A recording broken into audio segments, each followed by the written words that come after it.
Tere, minu nimi on Ernest Bondarenko ja tänase tunni teema on sissejuhatus fotokompositsiooni.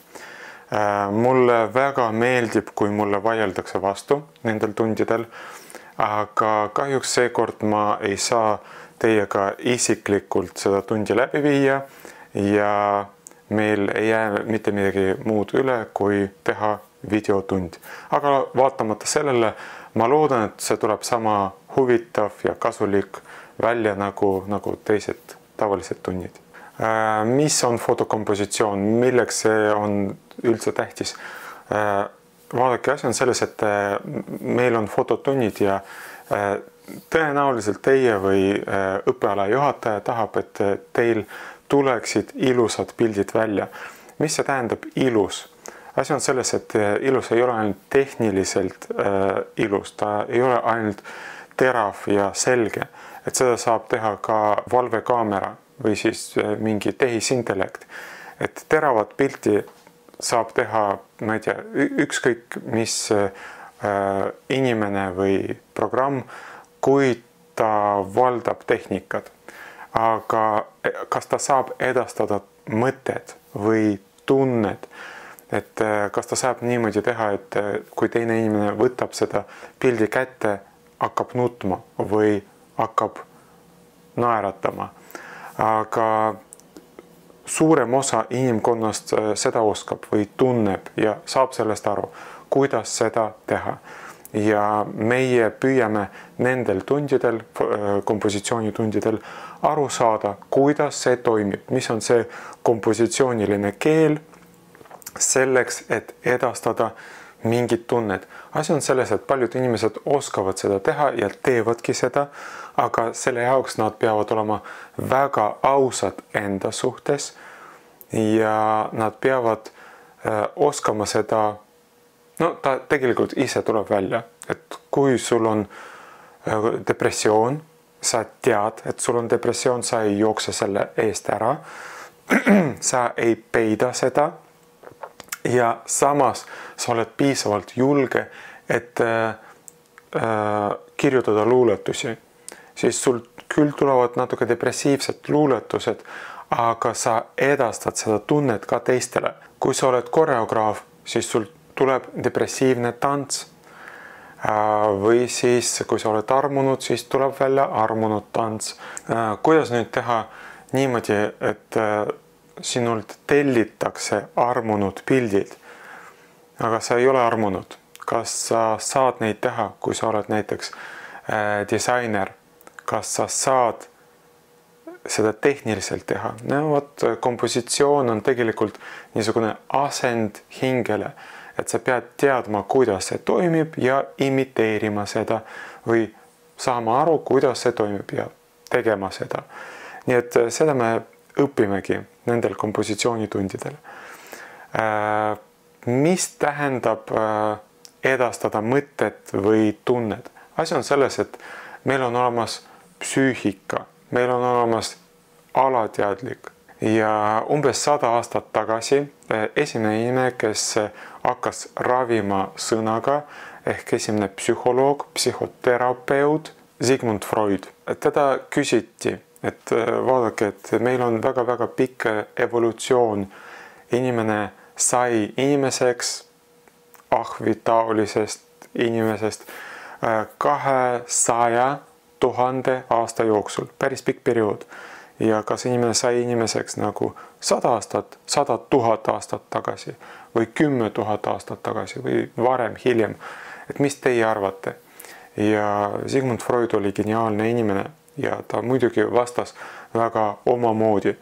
Et ta ütles, et siis, kui esimene inimene selle asemel, et ammustada teist inimest või lüüa käega, ta ütles talle, sina paks rasvane siga. Ja see teine solvus. Mõlemad tegelikult said inimeseks. Kuidas? Miks nii? Asi on selles, et kui sa lööd teist inimest, siis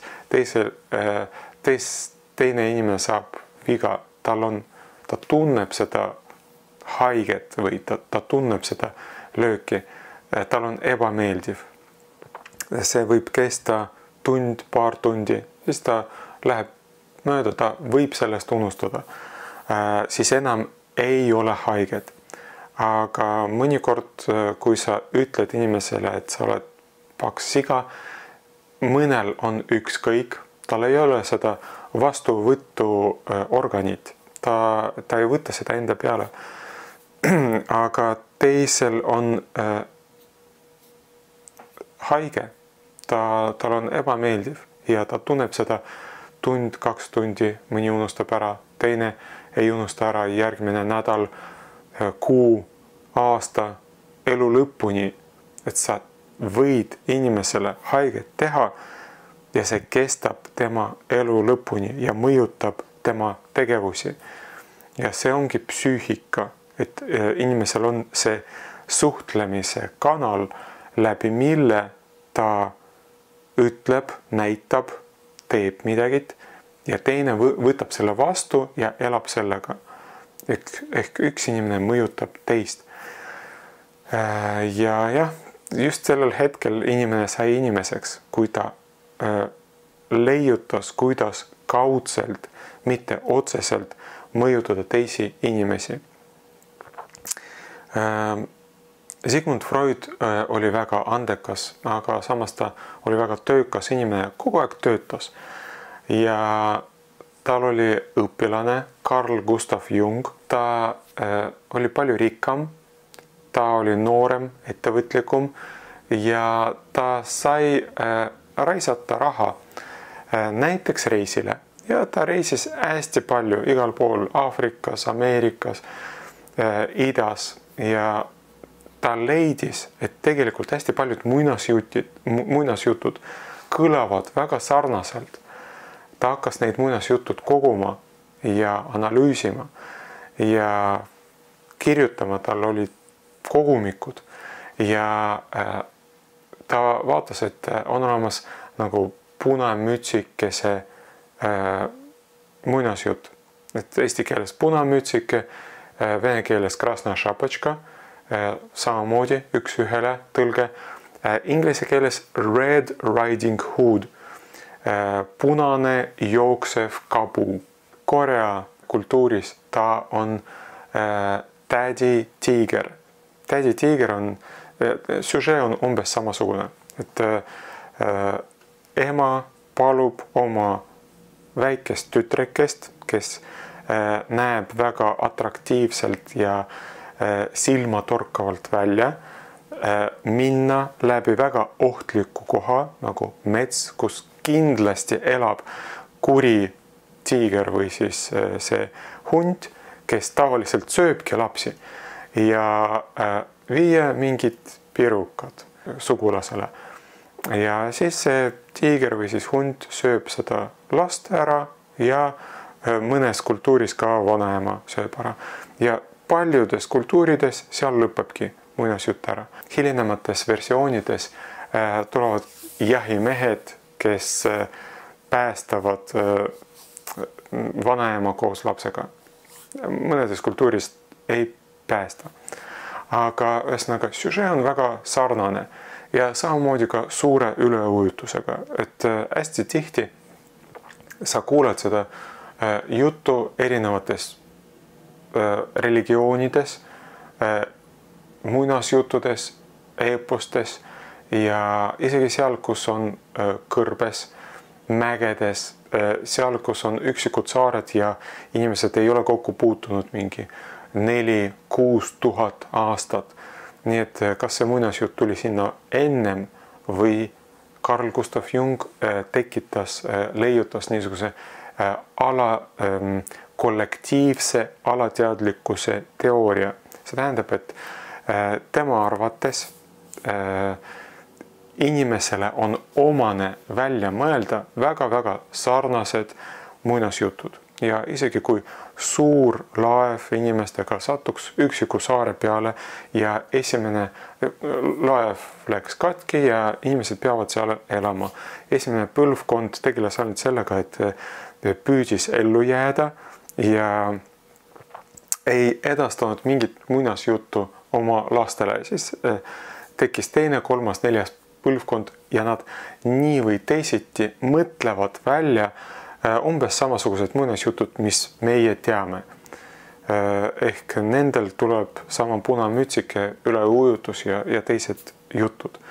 Aga seda ei saa tõestada, seda ei saa tagasi lükata, et on olemas niisugune teooria, mis seletab seda, kuidas juhtub niimoodi, et inimestel on väga-väga sarnased muinasjutud, miks inimesed saavad enam-vähem samamoodi aru žestidest, miimikast, aga see seletab ka meile seda, miks meil on see mitteverbaalne keel ehk visuaalne keel, mida me saame kasutada selleks, et teha pilte, mis mõjutavad ka teisi inimesi. Sellepärast, et võib-olla tõenäoliselt inimestel on kollektiivne alateadlikkus või siis mingi ühine arusaam hästi paljudest asjadest, mis on meie ümber. Nagu näiteks inimesed on harjunud sellega, et kõik liigub ülevalt alla. Kui sa viskad kivi, siis ta tuleb tagasi. Linnud lendavad õhku, natuke seal lendavad, püsivad mõned linnud, aga tulevad ikkagi tagasi, maanduvad. Ja vihma sajab ülevalt alla, lumi ja isegi meteoriidid ja suurem osa asju ikkagi lendavad ülevalt alla. Inimesed on sellega harjunud sadade tuhandete aastate jooksul. Ja samas, kuidas liigub päike? Mõelge nüüd natuke, 1 minut. Istute Pirita rannal, mitte ida, lääs, me ei tea, kus see asub. Et teie suhtes. Ta loojub vasakult paremale. Nii, kui teie vaadate mind, siis tõenäoliselt niimoodi.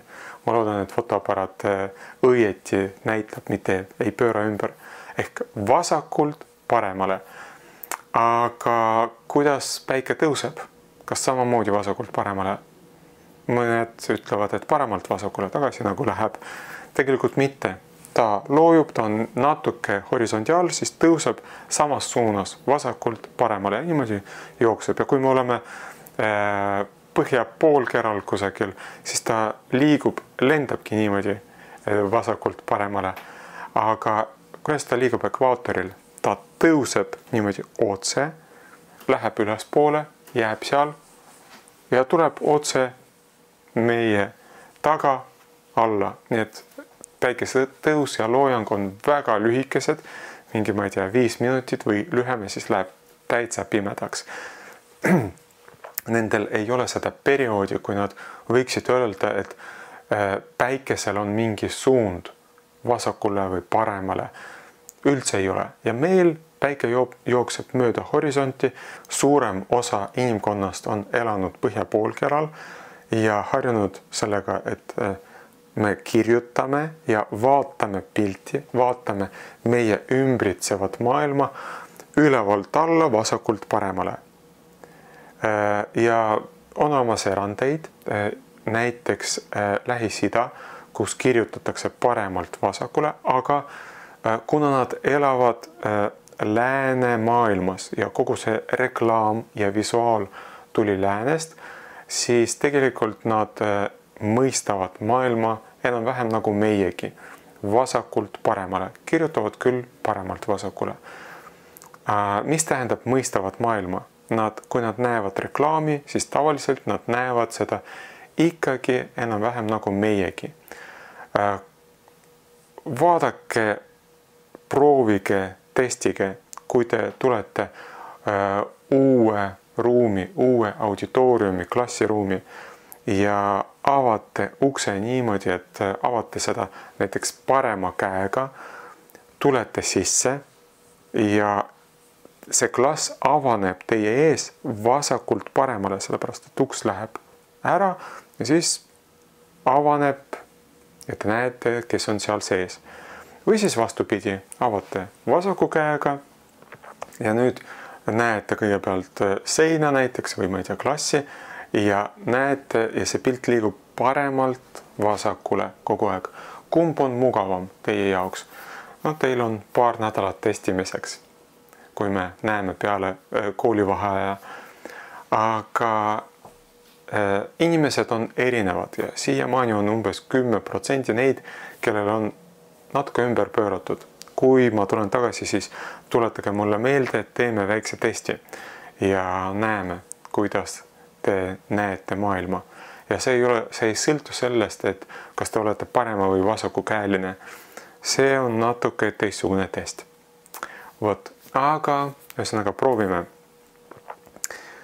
Suurem osa inimkonnast on harjunud sellega, et nad näevad maailma ülevalt alla, vasakult paremale. Kui me vaatame pilti, me ei näe seda pilti terviklikuna. Me ikkagi näeme seda samamoodi vasakult paremale. Kui see on horisontaalne pilt, siis lihtsalt liigume mööda seda pilti. Kui ta on vertikaalne, nagu Instagramis näiteks, me vaatame seda kahe osana. Kõigepealt vasakult paremale, siis meie silm hüppab allapoole ja teeb veel ühe tiiru läbi selle pildi.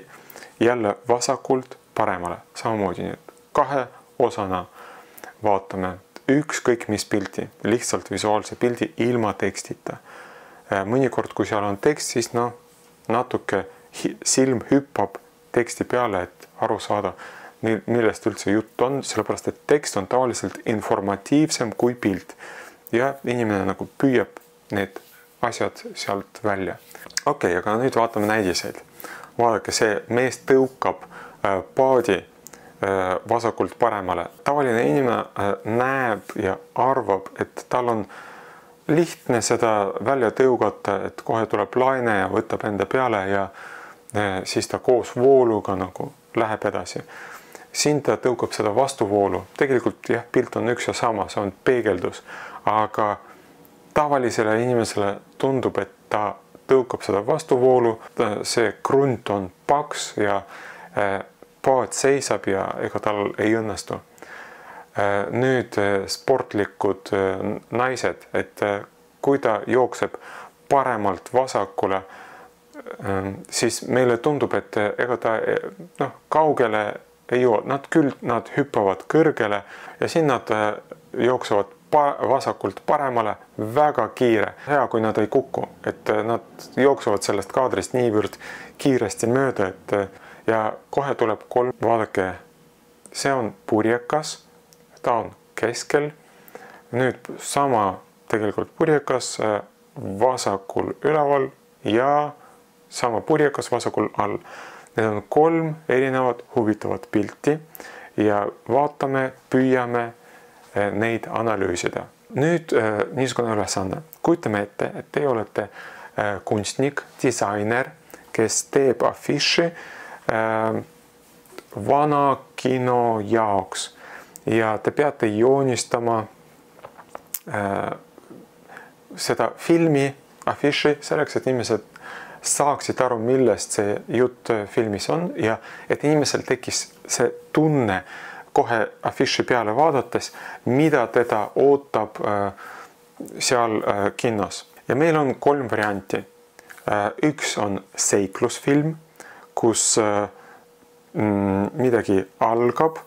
Ja meil on mingi väga huvitav, ahvatlev süžee, midagi toimub, huvitavad ja inimesed sõidavad paadiga ühes suunas, siis seal midagi toimub, siis teises suunas ja leiutavad midagi, räägivad, ma ei tea, kaklevad, saavad sõbradeks ja ühesõnaga väga aktiivne seiklusfilm. See on üks variant, pange endale tähele, seiklusfilm. Siis on melodraama, seal mitte midagi ei toimu. Seal inimesed räägivad, et selgub midagi, üks nagu ütleb midagi solvavat teisele ja siis teine solvub ja läheb oma kajuuti, istub seal, nutab ja siis tulevad kõik õhtusöögile, jälle räägivad. Ja ühesõnaga terve film räägivad, nad mitte kuhugi ei sõida, võib-olla nad lasevad ankur välja ja seisavadki terve film seal selles jahis, ma ei tea, paar päeva. ongi terve film, melodraama, aga seal toimub mingi sisemine töö ja arutamine. Ja kolmas variant, õudusfilm, et inimesed, mingi noorem kamp käis jahiga kusagil meres ja inimesed suplesid, ühel inimesel midagi veest sai, ma ei tea, nina sisse ja tundus, et kummaline maitse, aga siis ta muutis mitte tavaliseks inimeseks, et hakkas teisi kuidagi väga kummaliselt nägema, suhtlema ja siis äkki võib-olla hakkas neid tapma ja suhtles öösiti nende tulnukatega, kes elavad seal vee all ja ühesõnaga hakkas tasapisi teisi inimesi tapma ja nüüd lõpus loodame, et vähemalt üks inimestest jääb ellu ja et terve inimkond ei hävi selle viiruse või tulnukate tõttu. Aga seal tuleb igasugust põnevust ja salapärast õudust. Mis see on? Nii et meil on 3 filmi, õudusfilm, melodraama, seiklusfilm. Vaadake neid 3 pilte ja kumb on kumb.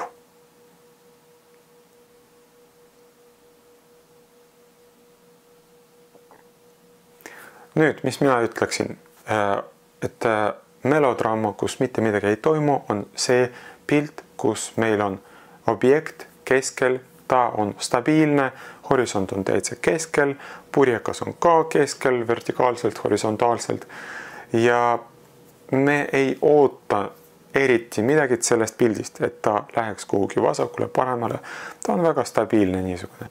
Nii, siin purjekas on üleval vasakul ja tegelikult vaadake, tal ots on natuke ära lõigatud, tal ei ole seda ruumi üleval, tema potentsiaal on ära lõigatud ja all on hästi palju vett. Me ei tea, kui sügav ta on, me ei tea, mis sellest oodata. Ta on niisugune salapärane. Ma ütleks, et see on pigem õudusfilm. Ja me ei tea, kas seal tuleb hai või tulnukas või veel midagi. See jääb kaadrist välja, aga meil ei ole vaja mitu korda sellest meelde tuletada, me juba näeme seda. Ja siis meil jääb viimane seiklusfilm, vesi alt on ära lõigatud koos varjuga, seda meil pole vaja, meil on üleval hästi palju ruumi ja siis tõenäoliselt jah, see purjekas ikkagi hommikul hakkab oma reisi ja reisib edasi tagasi ja tulevad erinevad seiklused. Nii, aga järgmine tähtis reegel, kolmandikute reegel. Vaadake, kui te tulite siia kooli kunagi väike lapsena või isegi lasteaias, te õppisite kirjutama ja kirjutasite O-tähte, I-tähte oli raske, isegi S-tähte oli väga raske, R-tähte, et ta tuleks väga ilusti välja ja teil olid sellega raskused, aga siis te õppisite kirjutada pikemaid laused ja loodetavasti praegu te oskate kirjutada kirjandeid ja iseenesest kirjutamine ei ole teie jaoks probleem võib olla see mõte, et ta oleks piisavalt läbimõeldud ja te saaksite selgelt seda kirjutada, edastada, et ja kirjavigu oleks minimaalselt. Aga igal juhul te olete arenenud ja samamoodi ka kompositsiooniga. Inimene alustab oma nägemist sellest, et mis on halb, hea, pikk, lühike, suur, väike, soe, külm ja nii edasi lapsena.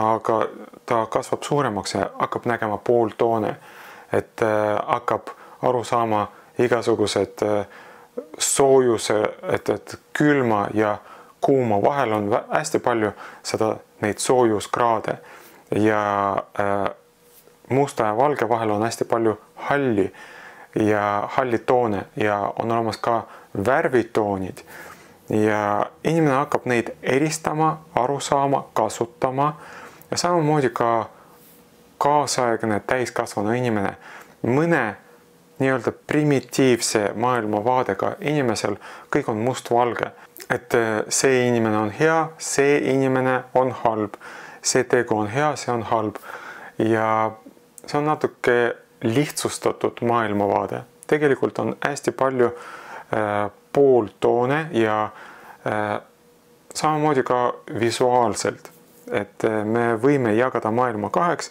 ja siis me horisondiga võime seda jagada. See ei ole õige. Tegelikult, kui te tuletate meelde lippud, siis suurem osa lippe, mis teil tuleb meelde, on tõenäoliselt kolmevärvilised. Ja see ruum on jagatud kolmeks, tavaliselt alumine, keskmine ja ülemine, samamoodi ka pildi peal. Meil on alumine osa, keskmine, alumine on tavaliselt tumedam, keskmine võib olla erinev ja ülemine tavaliselt on heledam. Kui ta on vastupidi, siis ta on eriline, siis ta tõmbab enda peale suuremat tähelepanu, siis ta on kummaline ja ta võib-olla on motiveeriv või võib-olla ta ärritab või ühesõnaga ta ei ole stabiilne, ta ei ole tavaline. Ja samamoodi ka on olemas vasak kolmandik, keskmine ja parem. Minevik, olevik ja tulevik. Keskel midagi toimub, aga meil on see, mis toimus varem ja hiljem hakkab toimuma. Nii et ja seda nimetatakse rule of thirds, kolmikute reegel. Tähtis on ka see, et kui objekt satub päris keskele, siis ta on stabiilne, aga tal ei ole mitte mingit dünaamikat. Ta on küll tähtis, aga dünaamikat ei ole. Ja see on niisugune klassikaline passipilt. Sa oled keskel ja mitte midagi seal ümber sind ei sega. Seda moodi saab pildistada presidenti või imperaatorit, sellepärast et ta peab olema stabiilne. Ta ei tohi tulla täna ühe soenguga, homme teise soenguga. Et siis inimesed hakkavad mõtlema, et ega tal ei ole mingeid kavalaid mõtteid, kas ta on püsiv, kindel, et kas teda saab üldse usaldada, kas ta peab oma sõna, et president peab olema enam-vähem stabiilne, isegi kui ta on naine, siis tavaliselt mehed kannavad ülikonda, mis on klassikaline ja konservatiivne, aga naine peab ju kleite vahetama, aga vaatamata sellele, et värvid muutuvad, tal peab olema ikkagi mingi stiil, mis jääb samaks. Nii et kuninganna stilistid peavad hästi palju vaeva nägema sellega, et inimesed ei näeks kleidi vahetuses ohtu. Aga vaatame siis kiiresti veel paar pilti läbi ja siis tõenäoliselt teie tund on ka läbi. Vaadake sportlane, ta on vasakul, meil on 2 peaaegu tühja kolmandikku, aga vaatamata sellele pilt on väga hea, kuna tal peab olema see ruum, kuhu ta viskab palli. Selles pildis peab olema see dünaamika. Nüüd, te olete käinud kusagil Põhjamaadel, ma ei tea, Norras, olete suusatanud ja tulite tagasi ja ma palusin teilt, et te tooksite 2 pilti reisist tagasi. Mida te toote tagasi? Mis pilti te toote tagasi? Vaadake, kui inimene on ära lõigatud, siis me kahjustasime teda ja meil on ebameeldiv või kummaline teda vaadata või isegi valus teda vaadata. Ja kui me lõikasime ära tema suusapulga ära, siis me lõikasime midagi sellist, mis on tema jaoks tähtis. See ei ole ka hea. Nüüd teine pilt esimeses reas on täitsa okei, mulle meeldib, kolmas on liiga stabiilne. See ei ole dünaamiline pilt, see ei ole hea pilt, see on natuke primitiivne. Aga esimene pilt teises reas, alumises reas on ka täitsa okei. Ainult juhul, kui tal on mingi lipuke seal esimese ja teise kolmandiku vahel või siis lumepiisad ja lumepritsid. Et siis see pilt ei ole temast, pilt ei ole sellest inimesest, pilt on kiirusest ja meil pole suurt vahet, kas me näeme tema nägu või mitte, sellepärast et pilt on kiirusest, mitte inimesest. Ja need viimased kaks pilti ei ole üldse head, kuna inimesel üldse ei ole mingit edasi arenguruumi, ta on tupikus, ta on ära lõigatud. See ei ole hea pilt. Järgmine on kinnisvara. Pange kinnisvara keskele. Tehke seda suuremaks, et inimene näeks, et ostja oleks kindel, et maja on hea. Me oleme kõik piiratud selle ruumiga, kus me saame oma kuulutuse välja panna. Tehke seda piisavalt suureks, lõigake kõik mittevajalik ära ja pange maja maa peale. Et ma saan küll aru, et ega te taevast ei müü, aga taevast peab olema ja maja peab olema keskel. Järgmine pilt, lind. Ja me ei tohi kõige tähtsam linnu osa ära lõigata. Et mis me teeme? Paneme selle pildi horisontaalselt, paneme selle linnu natuke vasakule, et tal oleks kuhu vaadata, oleks kuhu minna ja ideaalne pilt oleks, kui seal keskmise ja parema kolmandiku vahel joone peal oleks mingi konn, siis oleks absoluutselt ideaalne pilt. Inglise keeles neid kohti nimetatakse power points, points of power ehk kolmandikute ristumise punktid. Ja kui te panete midagi vasakusse ülemisse punkti ja paremasse alumisse või siis vastupidi, siis need tähtsad osad töötavad üksteisega ja teevad pildi veel huvitavamaks. Teie pilt ei pea olema täitsa nagu kolmandikute reeglite järgi tehtud. Ta võib olla niisugune, et üleval on pigem taevas, allpool on pigem maa ja keskel on midagi selle vahel. Niisiis, aga tänaseks vist piisab. Olen päris palju rääkinud. Kui ma tulen tagasi, me õpime veel mitu reeglit ja siis ma annan koduse ülesanne vastavalt nende kompositsiooni reeglitele, et te saaksite pildistada kodus ja siis ma kontrollin ka. Nii et ärge visake need andmed, need teadmised peast välja. Tulen ja kontrollin. Nägemist 2 nädala pärast. Head aega!